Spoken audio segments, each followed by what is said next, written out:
Ya tenemos en espera, agradecemos justamente la presencia de Gina Benavides, ella actual coordinadora del Programa Andino de Derechos Humanos de la Universidad Andina Simón Bolívar, este espacio que da seguimiento justamente a las acciones que se dan en materia de derechos humanos en el país y en la región andina, y también ella, defensora del pueblo encargada en un periodo, y le hemos convocado, Dina, justamente por quizá esta ausencia de la vocería o de quizá la participación de esta institución muy importante en la construcción del Estado ecuatoriano, en la protección de los derechos humanos, sobre lo sucedido en el sistema penitenciario hacia las personas privadas de la libertad. Primero, quisiéramos confirmar su audio, saludarle Jorge Cano, Verónica Calvopiña y Gabriela Peralta. Muy buenos días. Buenos días, ¿me escuchan? Perfecto. Sí. Sí, de acuerdo. Buenos días, muchas gracias por la invitación. Gina, muy buenos días. Les saluda Gabriela Peralta. Queremos empezar un poco esta conversación, sí, justamente preguntándole cómo debería responder ante esta crisis del sistema carcelario la Defensoría del Pueblo. Bueno, de acuerdo a la Constitución, la Defensoría del Pueblo tiene unas competencias específicas, que es la promoción, protección y tutela de los derechos de todos los habitantes de este país, de todos los ecuatorianos, de todas las personas de distintas nacionalidades y de todas las personas que estén en cualquier tipo de condición, y entre esas las personas privadas de libertad y sus familias. Más aún porque la Constitución establece que las personas privadas de la libertad son grupos de atención prioritaria. Entre las competencias constitucionales que tiene la Defensoría del Pueblo está justamente la de prevenir y de intervenir de manera inmediata frente a cualquier tipo de acto que tenga o que traiga como consecuencia la tortura, el trato cruel, inhumano y degradante. Sin duda, la crisis carcelaria que estamos viviendo en estos 2 últimos años es una crisis sin precedentes, no solo en Ecuador, en la región, y frente a la cual la Institución Nacional de Derechos Humanos, por su competencia de velar por los derechos humanos, tiene un rol. Ese es un rol constitucional, como lo digo, es un rol además que ha sido reconocido por la propia Ley Orgánica de la Defensoría del Pueblo, donde se establece que tiene esta competencia y que incluso tiene y cuenta con un mecanismo nacional de prevención frente a la tortura. Este mecanismo está articulado a un protocolo facultativo de un instrumento internacional que es la Convención contra la Tortura. La Defensoría del Pueblo viene contando con ese mecanismo desde 2011, con la Ley Orgánica de la Defensoría del Pueblo de 2019, se le dio venía funcionando, se había creado internamente, pero la propia ley ya estableció expresamente la existencia de este mecanismo, y es un mecanismo importantísimo, porque tiene la competencia de vigilar, de ir a las cárceles, de hacer visitas, de determinar recomendaciones en específico para establecer que las condiciones carcelarias, las condiciones de las personas privadas de la libertad, sean condiciones dignas que contribuyan a lo que debe ser un sistema de rehabilitación especial, contribuir a que efectivamente las personas que están privadas de la libertad, se ha establecido que tuvieron alguna responsabilidad en algún tipo de delito, tengan la posibilidad justamente de cambiar su perspectiva de vida, poder rehabilitarse y poder reintegrarse a la sociedad. Entonces, ahora, Dina, hay competencias.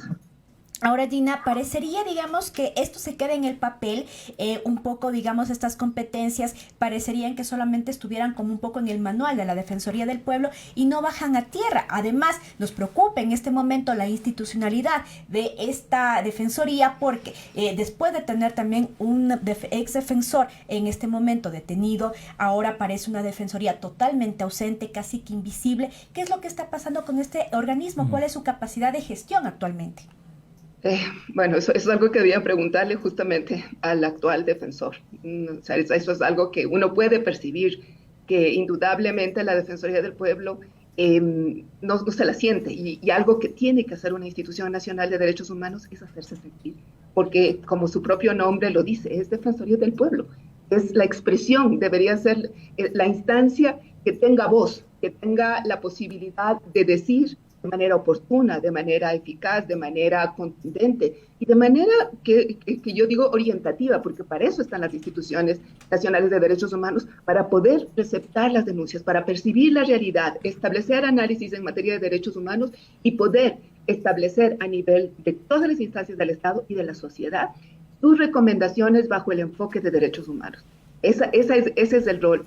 Lastimosamente, la Defensoría del Pueblo en los últimos años ha estado inmersa en este tipo de escándalos. Yo confío en que el proceso de ya designación del titular, o la persona titular de la Defensoría, porque ahorita estamos con un encargo, se dé, o sea, no se puede seguir dilatando el proceso de elección de una autoridad que es importante, que tiene un rol fundamental en la sociedad, es una instancia de control y de generación de acciones en materia penitenciaria, forma parte del organismo técnico y en esa medida tiene ahí la capacidad de poder introducir de manera clara el enfoque de derechos humanos, articulando al mecanismo. O sea, tiene ese mecanismo que efectivamente puede, a partir de una realidad palpable, porque van y visitan las cárceles y saben lo que pasa, puede hacer recomendaciones mucho más concretas para dar alternativas al fin de enfrentar esta crisis carcelaria. Creo que hay una necesidad de que todo el Estado y la sociedad revalore el sentido de la Defensoría del Pueblo. Creo que cuando estuve, no quisiera decirlo así, pero creo que me toca también, cuando estuve en 11 meses en la Defensoría del Pueblo, pude demostrar que esa institución tiene sentido. Es una institución que si efectivamente cumple con sus competencias, cumple responsablemente, creativamente, con capacidad técnica, puede aportar a la sociedad y puede sobre todo recoger esas demandas del pueblo para transmitir y dar posibilidades de que la gente sienta que cuando acude a la Defensoría del Pueblo, sus derechos van a tener un marco de protección, de tutela. Tiene competencias extraordinarias, puede activar acciones jurisdiccionales. Uno se pregunta, ¿no es cierto?, en este momento, ¿dónde está la Defensoría del Pueblo? Yo estuve en el mes de septiembre, finales de septiembre, en un tribunal popular que se dio sobre todo en la situación de cárceles y en particular sobre la situación de los familiares.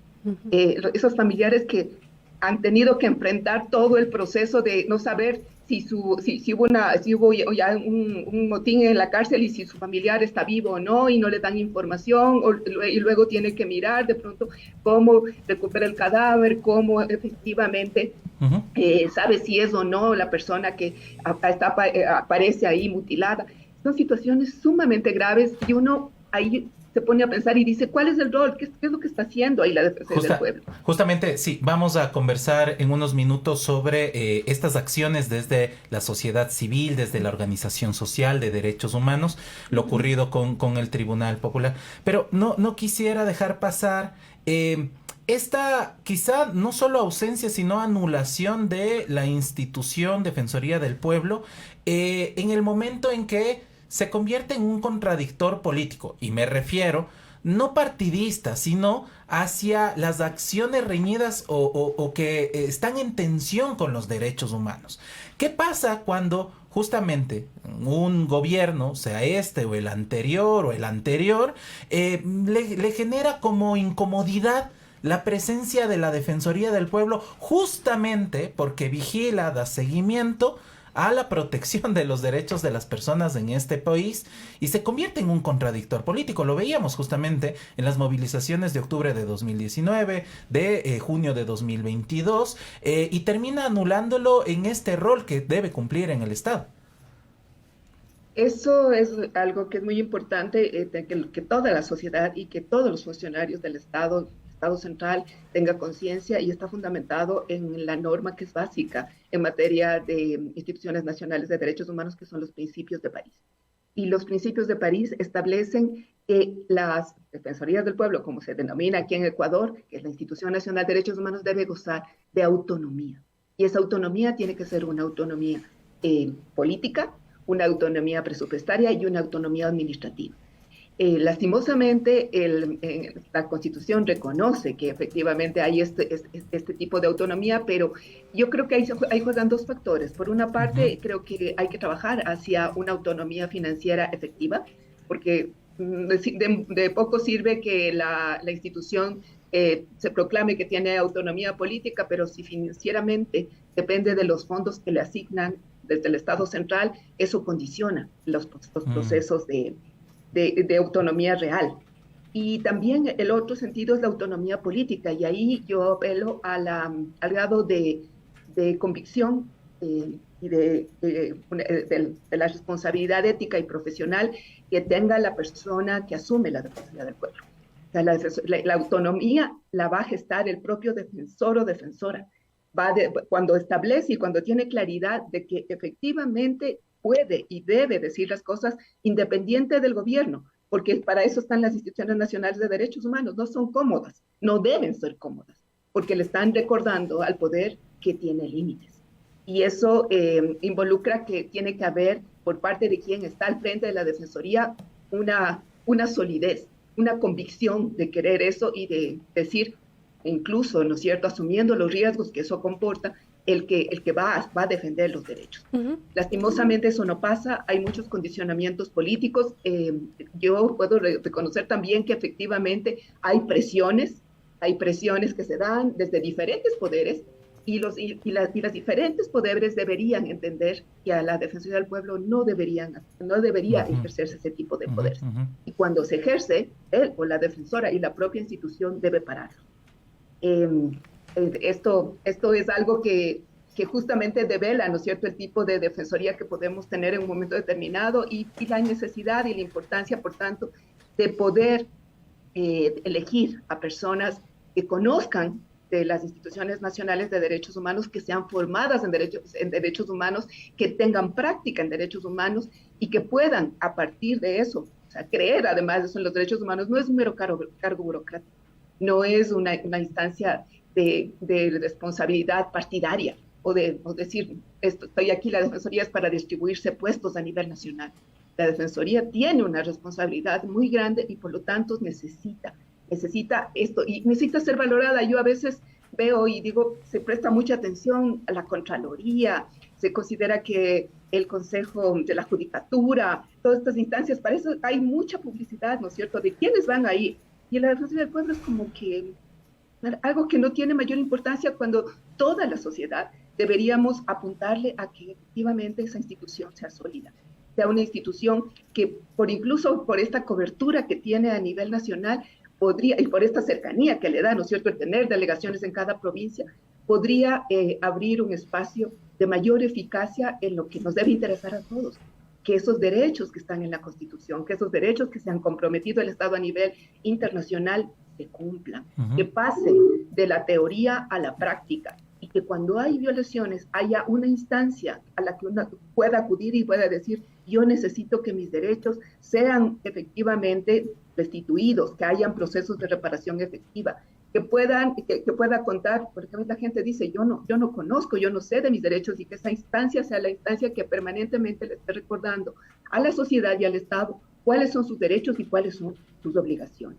Gina, una consulta nada más. Justo hoy en horas de la mañana escuchaba a Billy Navarrete, él es director del Comité Permanente de Defensa de Derechos Humanos, y él decía que desde 2019, cuando ya se comienza como a vivir como fuerte esta crisis carcelaria, desde esa fecha se registran más o menos hasta ahora unos 600 personas privadas de libertad fallecidas, ¿no? Pero además de eso también vimos recientemente, justo en este amotinamiento en el litoral, que como tal hubo también represión hacia defensores de derechos humanos, periodistas también, y hacia los familiares de las personas privadas de libertad. Esta agresión en específico, ¿síntoma de qué es? Porque ni siquiera hay protección para las personas defensoras, ¿no? Así es, algo que uno le preocupaba, o sea, justo cuando estuvimos en el tribunal, ahí había mucho enfoque en relación a lo que padecieron los familiares de personas privadas de libertad. Y lo que sí me llama justamente también la atención es que a partir de justo el acompañamiento que ha venido dando la sociedad civil, en particular el Comité Permanente de Derechos Humanos de Guayaquil, que ha apoyado lo que justo se presentó cuando estuvimos en el tribunal, la conformación de una asociación de familiares, cuando las personas empiezan a organizar, cuando ya saben que no solamente es su caso aislado, sino que son muchos y por lo tanto se agrupan, se organizan para reclamar los derechos y reciben respaldo de la sociedad, de medios de comunicación que cubren estas necesidades, que buscan documentar, porque eso es lo que veíamos, ¿no es cierto? Cómo se documenta, cómo se tiene información, que es lo básico, es un derecho básico cuando ocurren este tipo de hechos. El que surjan este tipo de reacciones involucra por una parte, para mí, el desconocimiento del propio Estado de la labor que tienen que cumplir las familiares cuando se convierten en defensores de estos derechos de sus propios familiares. O sea, no pasan de ser familiar a ser también defensor. Los defensores de las instituciones de derechos humanos y el rol de los periodistas, que el momento en que están haciendo coberturas en estas situaciones tan críticas también se convierten en defensores de derechos humanos. Lastimosamente en el país, desde hace mucho tiempo, la labor de los defensores de derechos humanos es poco valorada y poco protegida. Y los estándares internacionales dicen, y le dicen a todos los estados del mundo ya, y aquí en particular a Ecuador, le han dicho que el Estado debe establecer entornos propicios y seguros para la labor que realizan los defensores y los periodistas en este tipo de actividades, cuando justamente están cubriendo hechos que tienen que ver con defensa de derechos humanos. Las agresiones que enfrentaron los compañeros que hacen protección desde sociedad civil y los periodistas, al ser ejecutadas por el Estado, involucran una responsabilidad para el Estado. Está incumpliendo con sus obligaciones y sobre esto, indudablemente, estos hechos serán reportados nacional e internacionalmente y sobre los cuales el Estado tendrá que dar cuentas. Pero más que nada, y eso es lo que yo digo aquí, lo que se necesita es una conciencia por parte del Estado de que debe diseñar políticas públicas. En relación a periodistas, hay una deuda pendiente. Una deuda de una política integral en materia de protección a periodistas. O sea, tuvimos hechos gravísimos en este país y esto es una constante, es que se dieron con los periodistas que desaparecieron y luego aparecieron asesinados en frontera, con lo que han vivido en los paros nacionales y en situaciones como estas. Es necesaria, y esto es recomendación dada por la CIDE y los organismos internacionales, esa política integral de protección a los periodistas. En este país, la protección a defensores no cuenta con una institucionalidad sólida. La Defensoría del Pueblo, cuando se aprobó la ley, introdujo por primera vez la definición de defensor, estableció el rol que tiene que cumplir la Defensoría del Pueblo, también para la protección, para establecer medidas, incluso preventivas, medidas de alerta, que se pueden dar para proteger la labor de los defensores. Pero uno ve que lo que está en la ley de la Defensoría se queda, o sea, yo no he visto el rol que esté cumpliendo específicamente, por ejemplo, qué está haciendo la Defensoría frente a este tipo de hechos. No sé, habría que preguntar a la gente de la Defensoría de Guayaquil y a las propias instituciones, pero me parece que ha sido muy, muy leve, y puede ser que estén presentes. Y algo que a mí me preocupa es que no basta con estar presentes, a veces decir, no, sí hemos recibido los casos, porque muchas veces dicen, sí nos han reportado. La importancia de una institución nacional de derechos humanos es la respuesta efectiva que dé y que esa respuesta sea pública, porque ahí está el mensaje, ¿sí? Si tú simple y llanamente recibes la denuncia, pero te mantienes al interior callado y no dices, de una u otra manera estás contribuyendo a que estos hechos se mantengan en un bajo perfil. No estás cuestionando, cuestionando a los actores que cometieron este tipo de hechos y sobre todo también no estás dando alternativas. Una institución nacional de derechos humanos debe decir, aquí está el problema, estas son las expresiones, esto se configura en violación de derechos humanos y frente a esto tiene que ser. Y ese mensaje tiene que ser público. Las resoluciones defensoriales tienen que salir a la voz pública, a la comunidad, porque a la vez están generando una conciencia social. Y eso es importante. Finalmente, estimada Dina, como usted mencionaba, formó parte justamente con otros abogados también de derechos humanos de este tribunal popular para hablar de lo sucedido con los familiares y quisiéramos un poco recordar lo que se contó en este tribunal justamente porque una, digamos, de las observaciones o conclusiones más bien de este espacio fue señalar la responsabilidad del Estado, un poco contradiciendo esta versión oficial de que se trata de un enfrentamiento entre bandas, entre grupos narcodelictivos. ¿Qué recordar justamente de esta responsabilidad? ¿Cómo la vivieron los familiares? Bueno, el tribunal trabajó todo un día escuchando la los testimonios de familiares, de expertos que además también dieron acompañamiento a nivel psicosocial, a nivel social, de organizaciones de derechos humanos, organizaciones de mujeres, organizaciones LGBTI, organizaciones, las propias organizaciones también de los familiares. Pero yo creo que lo que a uno más le estremece es escuchar la voz de los familiares, de esas personas que vivieron, ¿no es cierto?, la situación concreta. Y uno ahí pudo constatar cómo los procesos de violación de derechos se dan, no solo por la masacre, porque es como que aparece ya el momento en que la persona fallece y en estas condiciones tan brutales, sino desde antes. Y uno ve cómo hay un entorno que fue generando todo este proceso de violencia. Entonces, los familiares cuentan, ¿no?, cómo sus personas, personas privadas de libertad, estuvieron en las cárceles, muchos de ellos bajo prisión preventiva, algunos por salir, estaban por salir y murieron, algunos, la mayoría sin sentencia, y otros sentenciados, pero de pronto no debiendo estar en una cárcel, porque tenían enfermedades psiquiátricas, o sea, y ahí esa persona no debía estar ahí, no debía estar en una cárcel, sino en un centro de atención médica.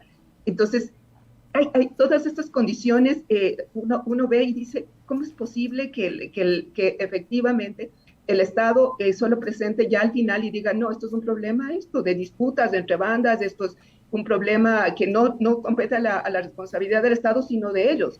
Y algo que tiene que quedar muy claro, y esto no es porque yo lo diga, sino porque es estándar internacional, es que el Estado tiene la responsabilidad en la custodia de las personas privadas de la libertad.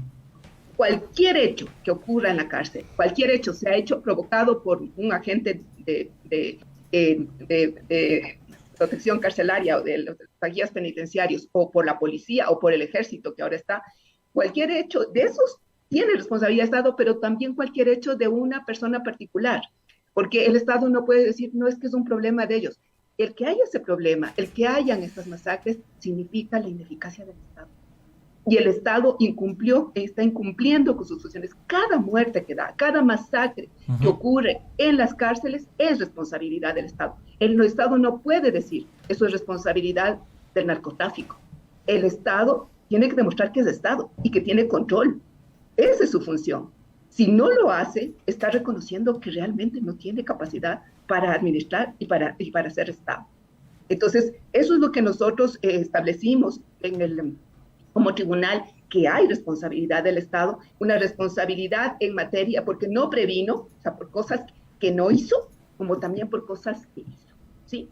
Porque la no prevención, la no entender que tenía un problema estructural, que se viene acarreando desde hace años, que es un problema grave, por todos los errores que han cometido en política penitenciaria, por la construcción de megacárceles, por fundamentar el hacinamiento, por no cumplir con los mandatos constitucionales que dicen que la prisión preventiva no debe ser la excepción y no la regla, por además apuntar a solucionar los problemas delictivos solo apelando a penas más duras, a aumentar las penas. El país ha enfrentado ya desde hace algunos años un incremento de las penas. Nosotros no teníamos penas tan altas. Y uno se pregunta, ¿las penas tan altas han solucionado? Entonces, ¿ha solucionado el problema? Ahí hay un problema estructural, y ese problema estructural tiene acciones y omisiones del Estado.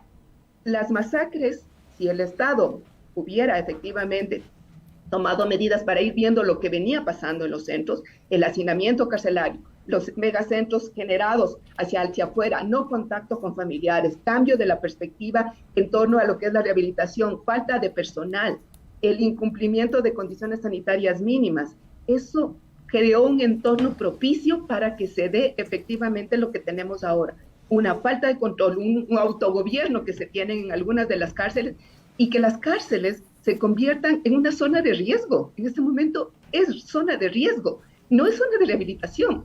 Y es, a mi forma de ver, esto es sumamente grave, porque además en este país está prohibida la pena de muerte. Y las cárceles ecuatorianas se están convirtiendo en el espacio para la aplicación de una pena de muerte. Y es porque la gente está ahí en riesgo y no sabe si en cualquier momento ocurre uno de estos ataques en donde el Estado no puede controlar y se está aplicando, esto se está matando a la gente. Efectivamente no es algo que se ha generado de un momento a otro por generación espontánea. Hay responsabilidad de diferentes espacios justamente del Estado ecuatoriano. De diferentes gobiernos penitenciarias. Además, por no justamente no señalar a uno solo, cuando se hablaba, por ejemplo, de las mega obras y la infraestructura, ¿con qué mirada se veía el sistema de rehabilitación? Y en realidad ya se ha dejado de hablar de rehabilitación social para hablar de la supervivencia de las personas que están en estos espacios. Querida Dina, te agradecemos por esta conversación. Solamente una cosita quería agregar en relación a la Defensoría del Pueblo, que yo creo que es necesario también tenerla en cuenta. Si ustedes leen el informe que sacó la Comisión Interamericana de Derechos Humanos sobre las cárceles, donde hace un análisis de la situación estructural y todo, reconoce la existencia del mecanismo, y si uno ve ese informe, el mecanismo proporciona mucha información, porque el mecanismo sabía y sabe la situación de las cárceles. Yo cuando estuve en 2018 me sorprendía de la cantidad de información que tenía el mecanismo y esa información no era pública.